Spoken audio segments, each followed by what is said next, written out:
Decluttering is the process of removing unnecessary items from a space to make it more pleasant, useful, and organized.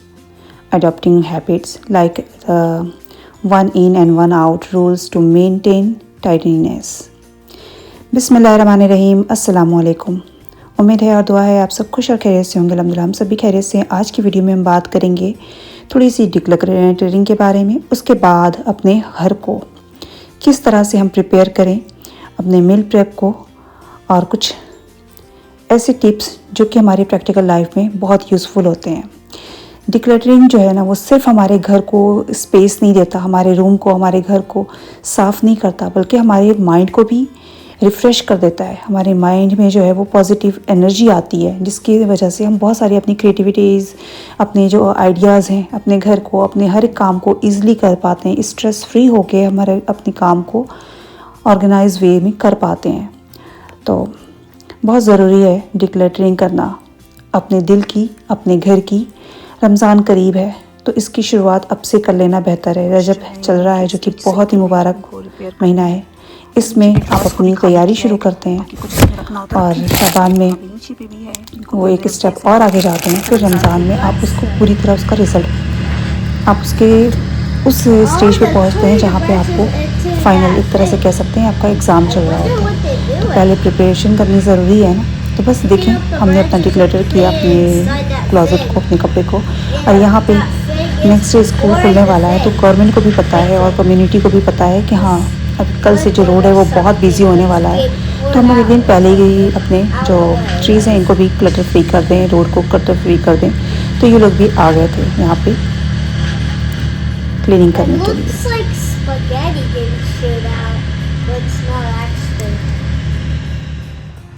Today is foggy.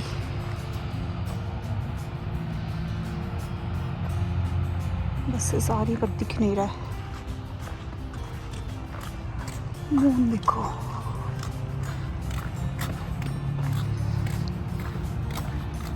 सब बहुत कम होता है कि foggy हो। हमारा जो कंफर्ट जोन था ना, अब वो कम्प्लीटली ओवर हो चुका है। हम सब मॉम्स का, सिर्फ मेरा ही नहीं। इतनी जल्दी यहाँ पे सुबह फजर से भी पहले बस का टाइमिंग होता, और अभी इतना अंधेरा था कि जो चांद है वो भी दिख रहा था। और आज जो वेदर था वो भी बहुत ज़्यादा फॉगी हुआ था। टेम्परेचर बहुत डाउन नहीं था, टेम्परेचर प्लस में था, लेकिन बहुत ज़्यादा देर तक फॉगी था। और ये जो फॉग था, ये कोहरा जो बना हुआ था, वो आज जो है वो बहुत देर तक बना हुआ था।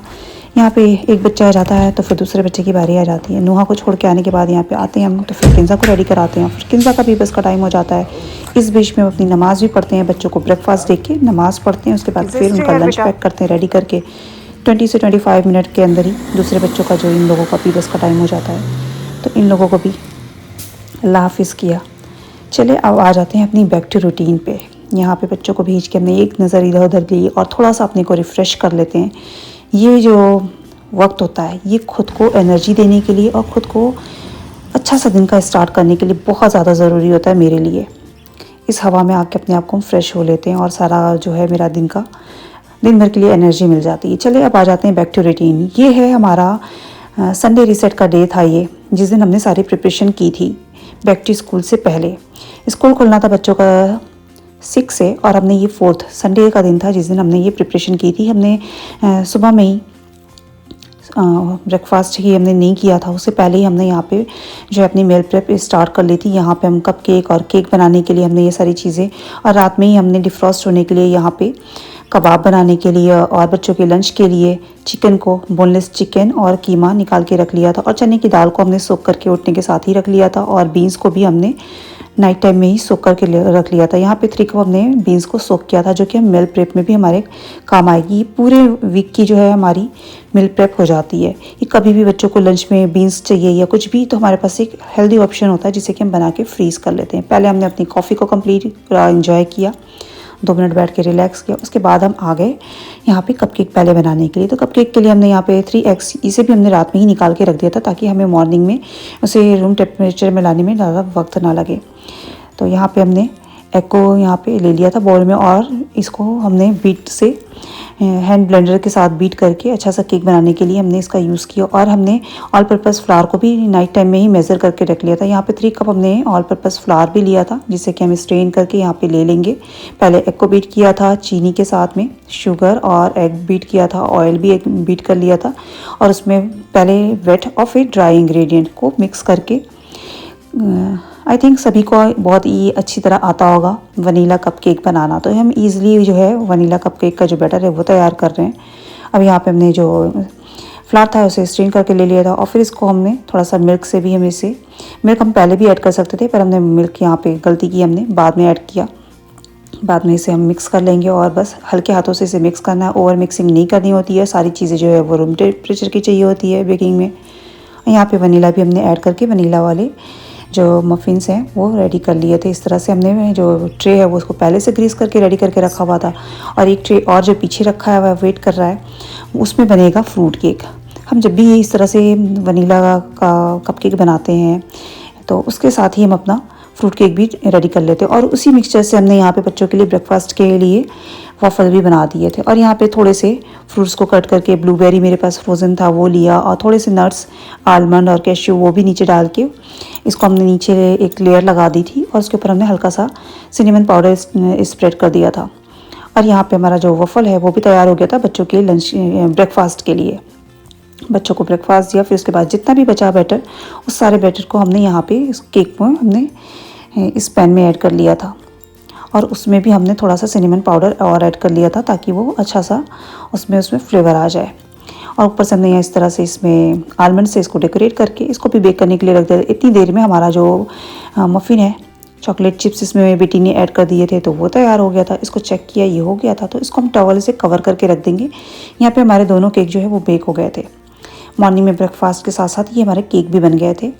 अल्हम्दुलिल्लाह ये काम हुआ। इसके बाद फिर हमने अपनी जो प्रिपरेशन करके रखी हुई थी बीन्स को सोक करके, तो हमने यहाँ पे इसके बाद ही हमने यहाँ पे राजमा रेडी करने के लिए रख दिया था। बीन्स को बनाने के लिए हमने यहाँ पे मस्टर्ड ऑयल लिया था 1 टेबल स्पून या 2 टेबल स्पून ले सकते हैं, बहुत ज़्यादा हम नहीं लेते हैं, कम ही लेते हैं। उसमें हमने खड़े गरम मसाले, तेज़पत्ता और इसमें हम डालते हैं बड़ी इलायची, दालचीनी की स्टिक और ज़ीरा और तेज़पत्ता, ये 4 मसाले डालते हैं। और प्याज डाल दिया था, इसको हम थोड़ा सा सौटे होने देंगे। और यहाँ पे हमने बोल में थोड़ा सा वाटर लिया था 1 से 2 टेबल स्पून, उसमें हमने हल्दी, जिंजर गार्लिक पेस्ट और 1 टेबल स्पून जो है टोमेटो पेस्ट लिया था।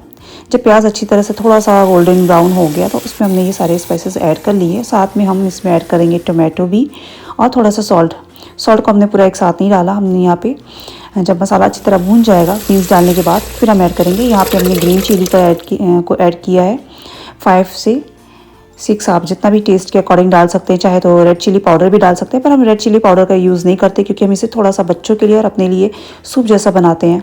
हम किसी भी खाने में जो है ना वो रेड चिली पाउडर का यूज़ नहीं करते, इवन कि हम ख़रीद के भी नहीं लाते। हाँ, तंदूरी चिकन मसाले के साथ में जो है शान के उसमें फ्री मिल गया तो उस वजह से मेरे घर में ज़रूर आ गया। और यहाँ पे हमने सोए का साग भी ऐड करके बहुत अच्छा सा हमारा जो है वो बीन्स का हमने उसे प्रेशर लगा दिया था। बना रहे हैं रिश्तेदार शामी कबाब। इसके लिए यहाँ पे हमने 1.5 कप चने की दाल जो है उसे 1 से 2 घंटे के लिए सोक करके रख दिया था। अब ये हम ले रहे हैं यहाँ पे कीमा जो कि 1 kg है, 1 kg है। इसको भी धो के हमने स्ट्रेन कर लिया है। साथ में इसमें ले रहे हैं बोनलेस चिकन, ये भी 1 kg है। चाहे तो इसे हम कम भी कर सकते हैं, पर इससे डालने से कबाब जो है बहुत अच्छा बना। लास्ट टाइम अपने बनाया था बहुत अच्छा था, इसलिए हमने सोचा कि अभी आप लोग के साथ भी शेयर करें। और इसके साथ चिकन का कीमा है इसलिए इसमें मसाले थोड़े से ज़्यादा डालते हैं तब जाके कहीं टेस्ट अच्छा सा बनता है। तो यहाँ पर हम 2 टेबल स्पून भर के जो है वो जिंजर गार्लिक का पेस्ट हम यूज़ कर रहे हैं। चाहे तो होममेड वाला भी यूज़ कर सकते हैं, पर अभी हम जो है वो ये पटेल का है हमारे पास, ये यूज़ कर रहे हैं। और इसके बाद हम इसमें ऐड करेंगे ये स्पाइसेस। 1 प्याज को हमने काट लिया है, रफली चॉप किया है। यहाँ पे 10 से 12 अच्छा सा जो है वो ग्रीन चिली को हमने चॉप कर लिया है रफली। ये धनिया पाउडर है, ये तंदूरी मसाला चाहे तो ले सकते हैं, पर अभी हमने यहाँ पे मेरे पास गलती से बिहारी कबाब निकल गया तो हमने यही ले लिया। लास्ट टाइम बनाया था तो तंदूरी मसाला डाला था, पर इससे भी बन जाएगा, अच्छा ही बनेगा। ये 1 टेबल स्पून बिहारी कबाब मसाला, 2 टेबल स्पून धनिया पाउडर, 1 टेबल स्पून जो है वो चिली फ्लेक्स है, 1/2 टीस्पून हल्दी पाउडर, टेस्ट के अकॉर्डिंग जो है वो सॉल्ट लेंगे। यहाँ पे हमने 2 टेबल स्पून लिया है। और यहाँ पे ब्लैक पेपर, काली मिर्च जो है वो 1 टीस्पून है। और गरम मसाला आधा। ये सबको हम इसमें ऐड कर लेंगे।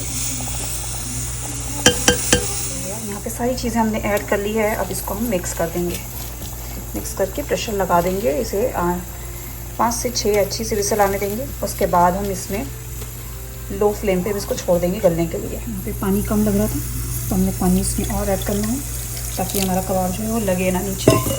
इस प्रेशर कुकर की एक ख़राबी और इस स्टोव में कि बहुत जल्दी नीचे खाना लग जाता है। कुछ भी बनाओ तो इस प्रेशर कुकर में, तो इसलिए इसमें पानी थोड़ा अच्छा से डालेंगे इसके लेवल में, जहाँ तक हमारा दाल और चने का दाल और कीमा है उतना लेवल में डालेंगे। और इसको हम रख देंगे, प्रेशर आने देंगे। यहाँ पे साथ ही हमने प्याज काट लिए जो कि हम कबाब में डालेंगे। और हरा धनिया मेरे पास पहले से कटा हुआ हमने पहले फ्रीज में रखा है। तो यहाँ पर हमने सोए के साग वाला ही कंटेनर में रख रहे हैं क्योंकि अभी तो हमें इसे इस्तेमाल करना है। इसके बाद बनाना है रोटी, लेकिन भूख लग रही थी तो एक लड्डू लिया है। सेल्फ केयर भी बहुत ज़रूरी है। जिस वक्त भी भूख लगे ना उस वक्त थोड़ा सा कुछ इस तरह का हेल्दी खाना ज़्यादा अच्छा होता है। या तो फिर हम पानी पी लेते हैं या फिर इस तरह का लड्डू अगर मॉर्निंग में नहीं खाया है तो खा लेते हैं। तो हमने मॉर्निंग में नहीं खाया था इसलिए इस वक्त एक लड्डू खा लिया। और यहाँ पे लंच टाइम हो चुका था तो बच्चों के लिए लंच के लिए रोटी बना दी थी हमने कहा साथ साथ रोटी भी बन जाएगी तो सारा काम एक साथ हो जाएगा। एक साइड में कबाब बॉयल हो रहा था, बीन्स भी बन चुका था। तो बीन्स में अब हम यहाँ पे ऐड करेंगे थोड़ा सा खट्टी इमली की चटनी, जो कि इमली और खुबानी की चटनी है, जो कि लास्ट ईयर हमने रमज़ान में बनाया था। तो मेरे पास 2 जार था जिसमें से एक ख़त्म हो गया और लास्ट अब ये बचा है। इंशाल्लाह जल्दी रमज़ान की प्रिपरेशन करेंगे और फिर उसमें भी हम फिर से खुबानी और इमली वाली चटनी बनाएंगे। तो यहाँ पर हमने 1 टेबल स्पून जो है इसमें जो चटनी ऐड कर देने से ना जो टेस्ट है वो बहुत मज़े का खट्टा सा आ जाता है। जो टेस्ट है वो इन्हेंस हो जाता है पूरी तरह से बीन्स राजमे का। तो यहाँ पे थोड़ा सा हमने लेमन्स भी इसमें डालेंगे और फिर हरा धनिया जो हमने डाला है मज़े से अच्छा ज़्यादा जो है ना हरा धनिया का भी इसमें फ्लेवर आता है। तो सूपी वाला थोड़ा सा जो बीन्स है ये हमने बनाया था। तो बच्चों ने इसे माशाल्लाह बच्चों के लिए लंच यहाँ पे रेडी करके हमने बच्चों को दे दिया था लंच। साथ में बच्चे जो है वो जिस तरह से उनका जो लंच है एग रोटी है। और साथ में बच्चे जो हमारे हैं वो राइस बहुत कम खाते हैं। जब उनका दिल करे तब थोड़ा सा वो लेते हैं, अदरवाइज़ रोटी से ही उनका लंच होता है डिनर में भी। तो यहाँ पे हमने इतने सारे काम के बाद फिर फ्रेश होके हाथ को अपना क्लीन करके कम्प्लीटली, कोई लेमन कुछ ना हो हाथ में, तो यहाँ पे हमने केक को चेक किया जो कि बहुत ही मज़े का बना था। ये बोथ साइड से ये अच्छा था। अपसाइड डाउन जो था, ये जो बॉटम से हमने फ्रूट डाला था इसकी वजह से बहुत ही सॉफ्ट स्पंजी सा, बहुत ही मज़ेदार सा इसमें फ्रूट्स का जो फ्लेवर आ रहा था, बहुत ही अच्छा सा केक तैयार हुआ था। लेकिन थोड़ा देर इसमें हम ज़्यादा देर रह गया तो हम निकाल नहीं पाए। तो वो जो हमने पहले पेपर लगाया था पार्चमेंट पेपर वो थोड़ा सा सॉगी हो गया था तो हमने उसे निकाल के दूसरा लगा दिया। और दूसरी साइड से ये इतना अच्छा सा था, सॉफ्ट था, स्पंजी केक तैयार हुआ था। तो बहुत ही मज़े का इसका टेस्ट बहुत अच्छा आया था। इसमें फ्रूट्स थे, एप्पल भी और ब्लूबेरी भी। तो बहुत ही मज़े का फ्लेवरफुल केक हमारा बन गया था। उसको हमने चेक करके छोड़ दिया अभी क्योंकि ये लंच टाइम हो रहा था। इस वक्त हमें खाने का कोई टेस्ट करने का मन नहीं था। उसके बाद हम आ गए यहाँ पे चिकन को भी हमने बच्चों के लंच के लिए प्रिपेयर करना था। तो हमने चिकन की इस तरह से स्ट्रिप में कट कर लेते हैं और इसको हम जब थोड़ा सा फ्रोज़न होता है ना तब काटना आसान होता है। अगर हम इसको ज़्यादा पूरी तरह डिफ्रॉस्ट हो जाए और कट करें तो काटना थोड़ा मुश्किल होता है। तो थोड़ा सा हम इसे हाफ़ डिफ्रॉस्ट होता है तभी वॉश करके इसको उसका वाटर पूरी तरह ड्रेन होने देते हैं। और उसके बाद इसको काट के इस तरह से इसमें घर के मसालों के साथ हम इसे मैरिनेशन कर लेते हैं। चिकन विंग्स वाली जो हमारी वीडियो है उसमें हमने इसकी डिटेल पूरी जो मैरिनेशन की रेसिपी है वो भी उसमें भी दी थी। और आप यहाँ पर भी देख सकते हैं, यहाँ पर हमने घर के जो स्पाइसेस है उसके साथ ही हमने इसमें मैरिनेशन की है। इसमें हम ऐड करेंगे हाफ़ टी स्पून जो है वो बिहारी कबाब मसाला, धनिया पाउडर, हल्दी और लेमन, मस्टर्ड ऑयल और थोड़ा सा चाट मसाला भी और ब्लैक पेपर भी डालते हैं। और इसको हम अच्छे से मैरिनेट करके मस्टर्ड ऑयल के साथ सब चीज़ों को मिक्स करके इसको रख देंगे। हम यहाँ पे 2 बैग्स हमने बना लिया, फ्रीज़र करेंगे और जो कि जिससे कि बच्चों का लंच बन जाएगा। और इतना हमने सेव कर लिया था कि नाइट टाइम में बच्चों के लिए हम डिनर टाइम में बच्चों के लिए पास्ता बना लेंगे, जिसमें कि हम जो हमने अभी मैरिनेशन चिकन किया है उससे हम बना लेंगे। इसके बाद यहाँ पे हो गया था इवनिंग टाइम।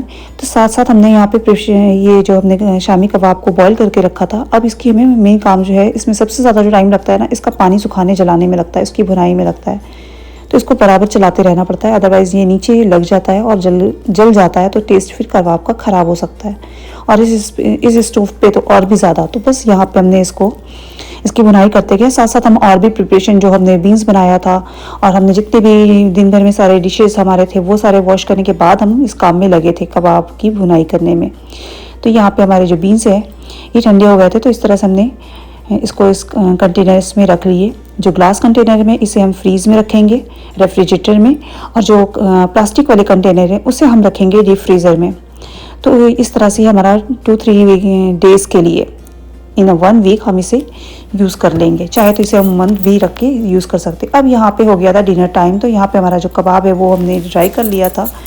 तो यहाँ पे हम पास्ता बनाने चले आए थे। तो जो प्याज हमने ज़्यादा सा काट के रखी हुई थी, इसी प्याज को यूज़ करके हम थोड़ा सा क्विक सा जल्दी से बच्चों के लिए हम पास्ता रेडी कर देंगे। पास्ता जो है बच्चे पूरे वेकेशन में कई बार बच्चों ने कहा, पर हमने नहीं बनाया क्योंकि बच्चों को बताया कि हम सिर्फ वीकेंड में बनाने वाले हैं।